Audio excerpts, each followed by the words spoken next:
Hello everyone, welcome to today's podcast. I want to share a recent experience with you that left me shaken but taught me an important lesson.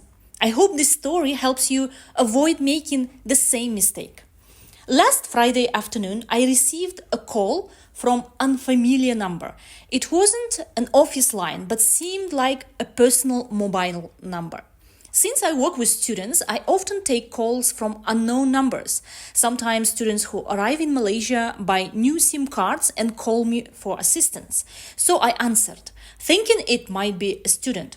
If your work does not require taking calls from strangers, I strongly recommend ignoring unknown numbers altogether.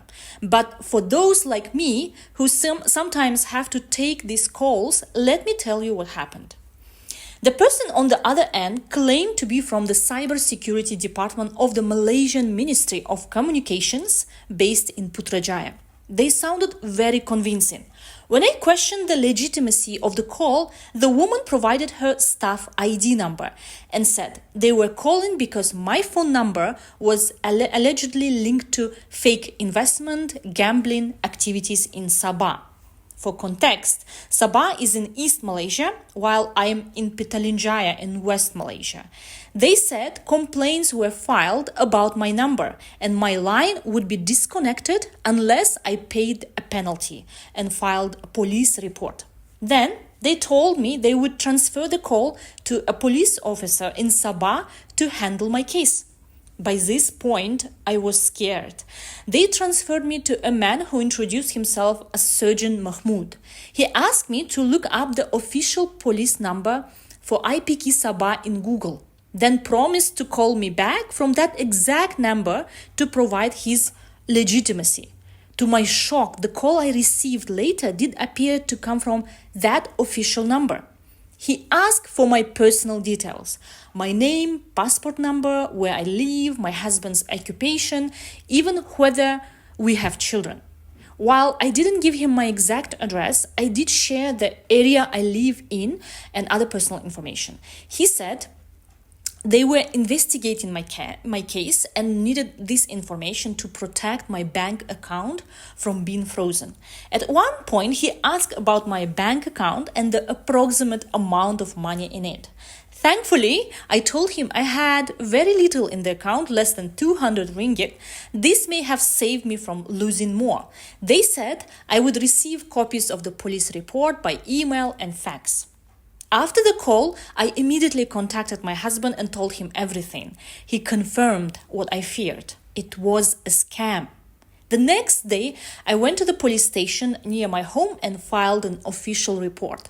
The officers assured me they would document my case and investigate. Now, let's talk about the lessons I learned and want to share with you. Number 1.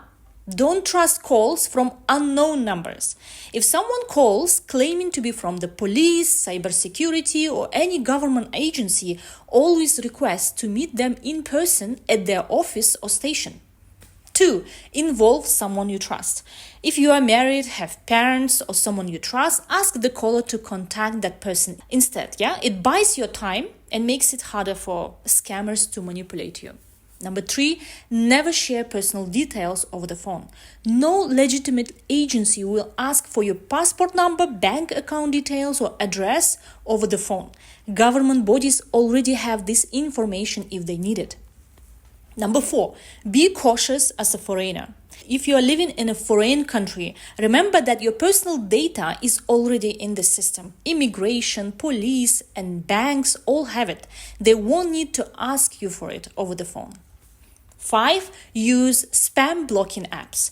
Download an app that flags spam calls. These apps can warn you when a call is likely fraudulent, helping you avoid falling into a trap. Cybercrime is evolving rapidly. These scammers are professionals who know how to sound convincing. Even though I was cautious and thought I could recognize a scam, I still fell for it. Please learn from my experience, stay vigilant, protect your personal information, and always double-check the legitimacy of calls like this. Thank you for listening. I hope this podcast helps you stay safe, avoid making the same mistake I did. Take care and see you next time.